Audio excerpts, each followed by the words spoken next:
Honorable Junet.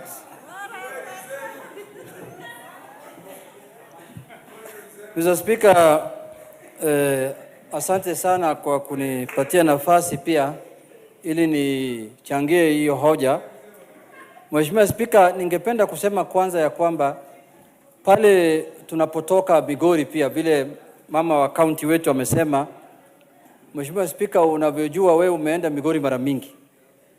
Migori ni miji ambayo iko na barabara moja, one highway, yani barabara kubwa moja. Na hiyo barabara kubwa ndio iko na daraja kubwa moja ambayo inagawa constituency yangu na yule jirani yangu.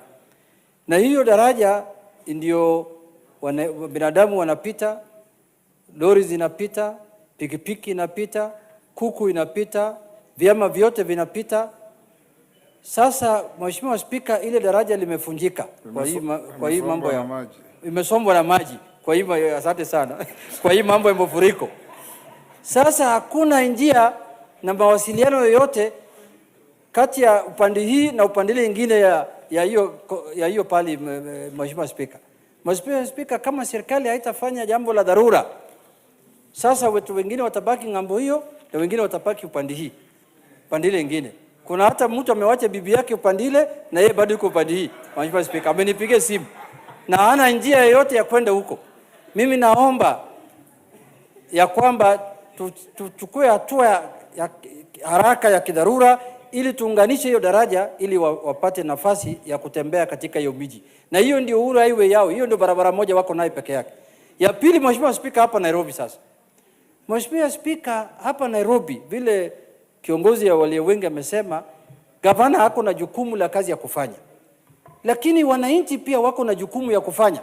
Mheshimiwa Speaker, kama umeamua kujenga nyumba kwa mdomo ya mto, kwa mdomo wewe ndio umekaa kwa mdomo ya mto, namna hii umeweka nyumba yako kwa mdomo ya mto, na ukitaka kutolewa unaleta maneno mingi ya ukabila, sasa si utakufa tu. Kwa sababu kama umejenga nyumba yako ya biashara ama nyumba ya kuishi katika mdomo ya mto, hauwezi kulaumu mtu mfuriko ikifanyika. Mheshimiwa Speaker, tulitembea huko juzi, niliongea hapa, ulinipatia ruhusa juu ya tulipotembea huko Addis Ababa. Nimeambiwa hiyo miji familia 20,000 walihamishwa wakapelekwa sehemu nyingine, walitolewa kwa eneo za mto. Ndio maana unaona hiyo miji siku hizi hakuna mfuriko kama zamani. Sasa kuna watu wanataka kutumia kila kitu kwa njia ya siasa. Wakisikia watu wamekufa kwa mafuriko ni siasa.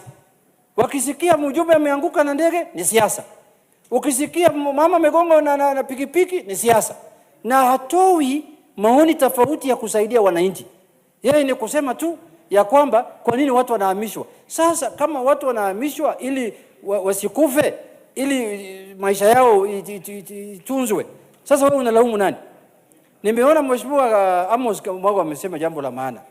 Amesema watu yangu wamekufa, lakini kiongozi yake amefurahia watu wake kukufa.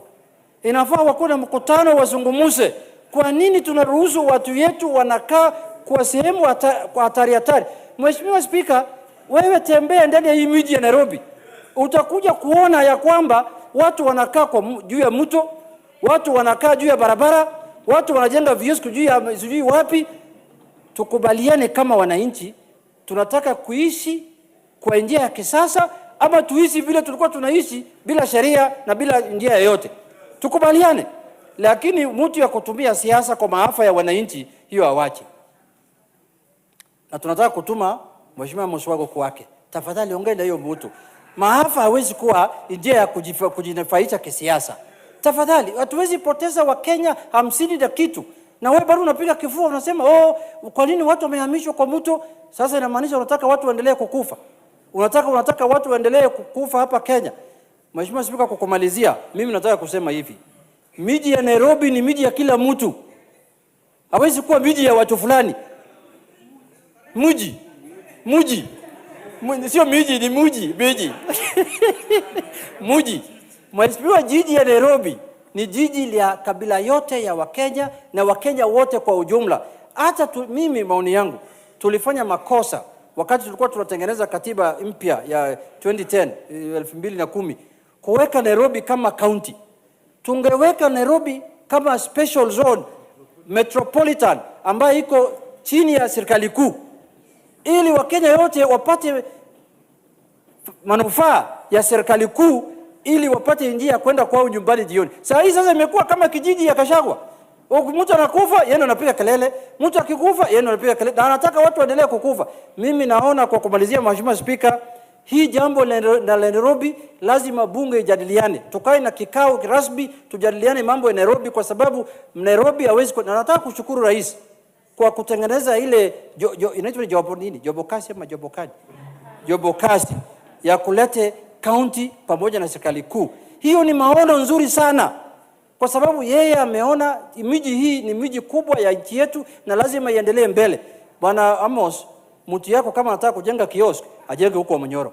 Hapa Nairobi awaachie wananchi waishi kwa uhuru kwa njia ambayo inawezekana. Asanteni sana.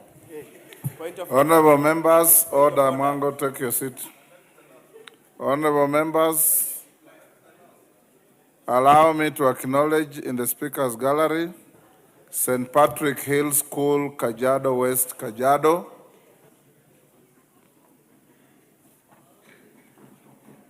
In the public gallery, Kangari Comprehensive School from Gilgil, Nakuru. Koimbi Boys School from Kiharu, Murang'a. And St. Anne Surech Girls from Gatundu North, Kiambu.